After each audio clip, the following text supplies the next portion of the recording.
Canadian carrier, one thing you do very well is cross-border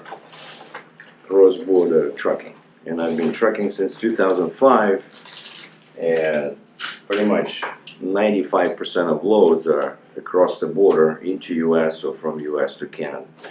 And I'm okay with that. That's my specialty, especially now since I do heavy haul. So my specialty is heavy haul on the RGM trailer between US and Canada.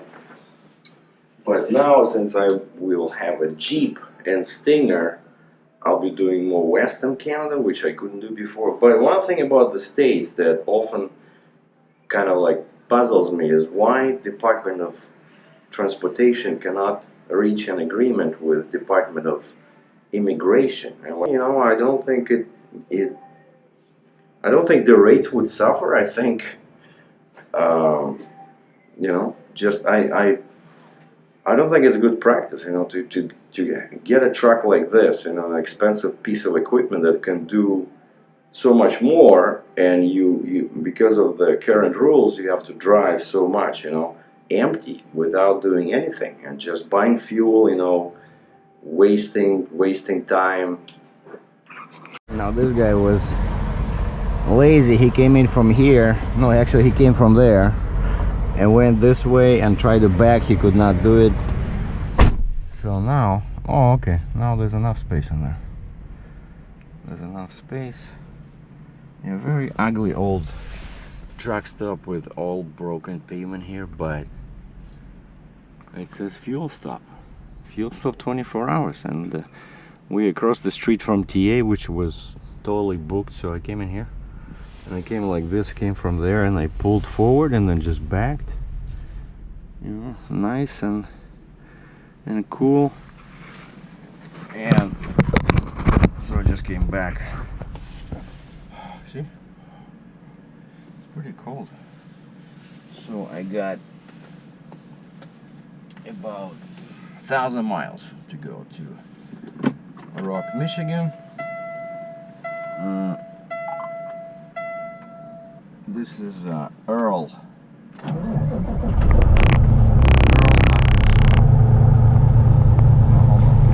an interesting trailer.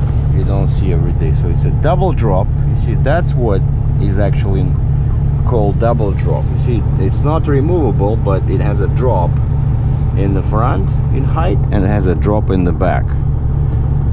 But very weird, specialized trailer, probably for some kind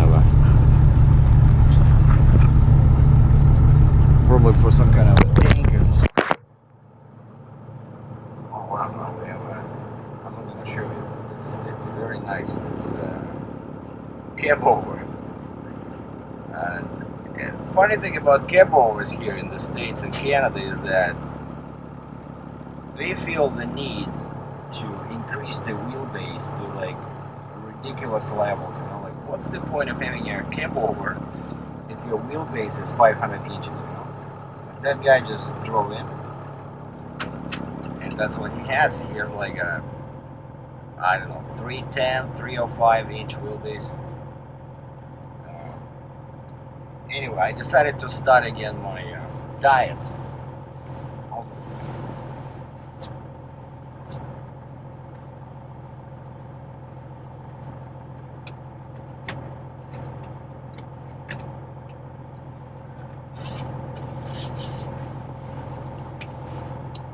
No, don't have it. I used to have a book about this, but basically next 4-6 weeks is gonna be a detox weight loss diet.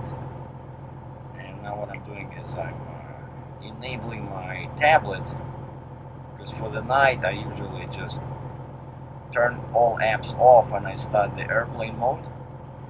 But now we're not in an airplane anymore, so we're switching everything back on, like Bluetooth and location. But now, yeah, now we're on duty, everything is good. So now we're just gonna go into Google Maps. But I got it, everything is programmed. Now we're just gonna step out, check the truck, the trailer, the tires. Oh, and what happened By the way, here's why I'm going to Michigan. This is the machine I'm picking up.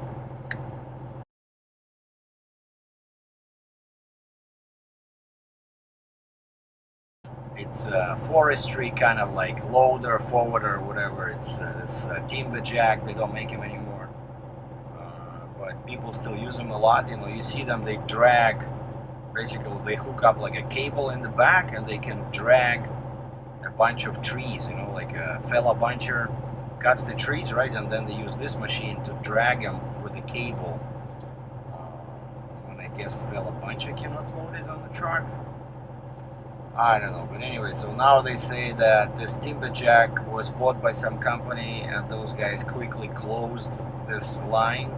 They stopped making them, you know, like usually happens, right? When somebody buys a company out and they are in the competing business, the first thing they do, they kill that company. Like when Best Buy bought Future Shop in Canada, at first they were saying, yeah, you know, electronics store, right? Yeah, we're gonna keep them together. And actually, in Cambridge, Ontario, they were sitting right next to each other, Future Shop and Best Buy. And of course, a couple of years went by, and when, you know, the public lost interest, all of a sudden, the front door of the Future Shop says, this location will be closed as of, you know. And then I started, out of curiosity, I started researching, and it says, all Future Shop locations in Canada will be closed as of that date. So now we don't have Future Shop, we have Best Buy, who bought it. Weird. But anyway, so that's what happened here. And, oh, by the way, and another thing happened which proved this theory, that that's what people do to kill competition. Remember that small camera I used to rave about when I just started, actually, when I started vlogging back in the day. Like, there was, phones were pretty, you know, now you can vlog with a phone. Because you always have it with you, right? It's charged most of the time. Actually, mine is dying. I gotta charge mine. But back then there was no small cameras, and I found that little camera. It looked like it was smaller than the phone. It looked like a pack of cigarettes, and you can hold it like this, you know, in your hand. And it had a little USB, like an arm that flipped out. You can connect it directly to the computer. Back in the day when computers actually had USB ports, right now I have a Mac, no USB ports for me, right? I have to use micro USB, which, but anyway, that was such a nice camera. It shot only 720p, but you can shoot for 2 hours, you know. I always had it with me. It was so easy, just even to like record a note or something. What was it called? Flip. It was called Flip. Flip 1, I think. Then I had Flip 2, and then all of a sudden, I thought they were doing okay. I bought like 2 of them because I think I lost one or something, or I sold one for some reason, stupid reason. Then I bought it again, and then somebody bought them, and right away, a couple of months later, as soon as the purchase was complete, they were saying that Flip is discontinued. Why? Because it was hurting the sales of this other company, bigger company that bought them out. So that's what they do.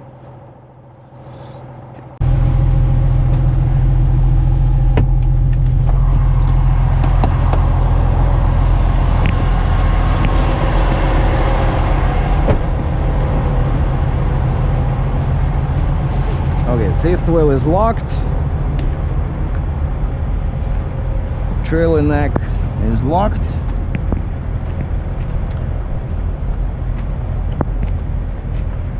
Oh yeah, one thing that happened yesterday, I started to tell you guys and I forgot, is I got a nail. I got a nail in this second axle, this tire. Here's the picture.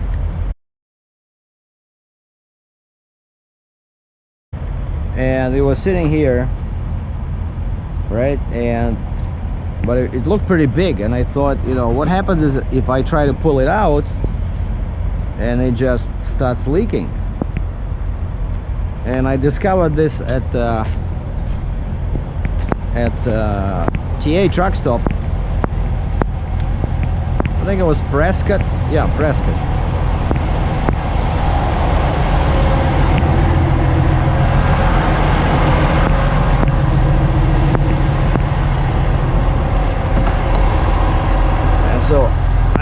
to the counter, I said, you know, how long is it gonna be for you guys to check it out? Because, you know, if you take out the nail and it's not leaking, I don't want to pay, right? But I know you have a minimum. You have a minimum. Now check this out. There's a huge hole with a bunch of broken rocks. Like if I want to go straight, you know, some of these truck stuffs, that's the, see, everything is bent, like the metal posts. I think I'm gonna do what the other guy did and just go that way. Unless I want to go through this one. The other guy got stuck on there was a dip, and his one axle got into the dip on one side and the other axle got into the dip on the other side, you know. And these trucks, they're like useless on a situation like this. The wheels start spinning. No, I don't like this one. Okay, let's go that way. So we are everything is cool over there. 534 and 1,000 miles is what? Is 1,000 miles is 1,600. See, like, I wish I could have stopped in there, but jeez, there's such a huge hole in there. Actually, two holes.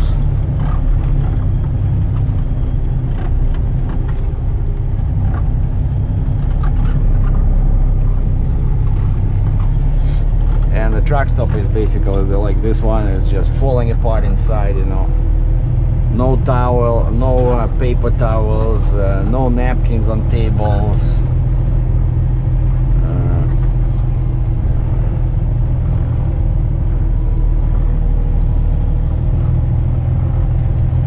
All right, well, let's hope we can get out of here without causing any more damage to this poor truck stop, you know. Specifically to the building over there. Oh, I think I made it. Wow. So now we just stay like this all the way to the left, because I have 4 axles in the back, but I lifted axle 3, I think. Yeah.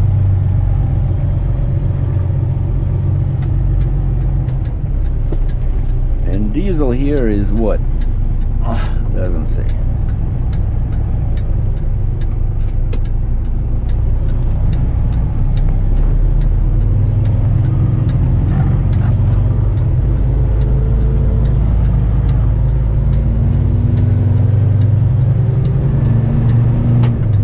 Wow, I didn't even fall into the ditch. See, that shower helps. I took a hot shower. In 600 meters, turn left onto the I-40 East route to Memphis.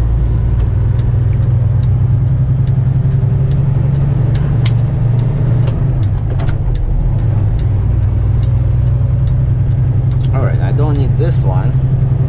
Yeah, I stopped here on the way to Texas, and this is where you turn.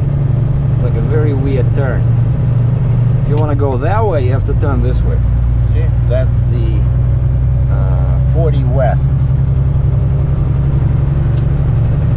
And 40 east, you have to go over the interstate.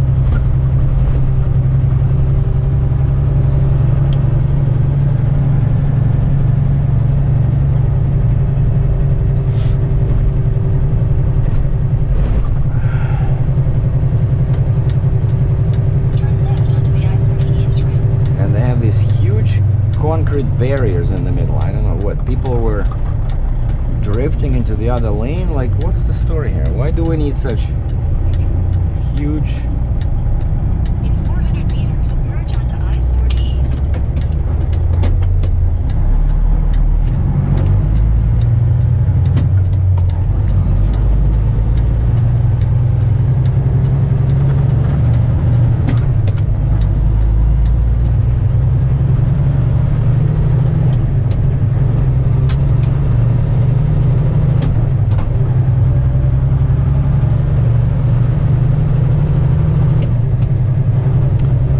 1700 miles, 1750 from Santa Monica to Rock, Michigan. Very nice, relaxing drive, and I pretty much drove all the way at about 57 miles per hour. You know? Because I have lots of time.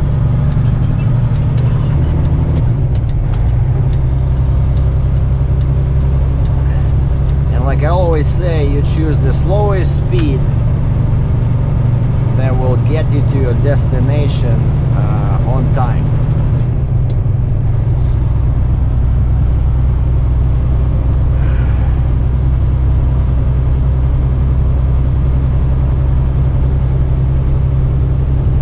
So now we just set the cruise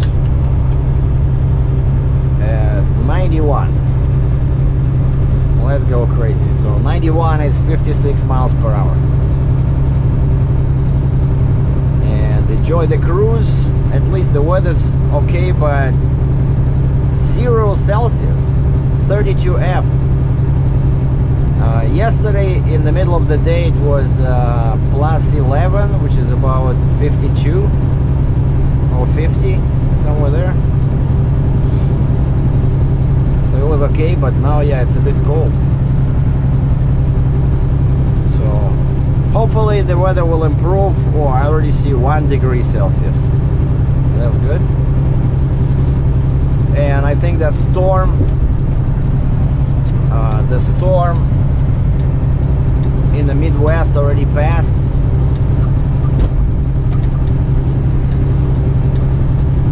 So we should be good. So loading Monday and just doing a short run back to Ontario. So that machine is about 20,000 pounds, 24,000 pounds, 18 feet long, 11 feet tall, so they need the IGN.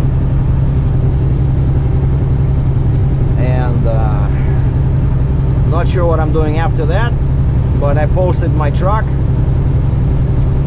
on the load board that's available middle of next week, so hopefully I'll catch something else before everything slows completely down.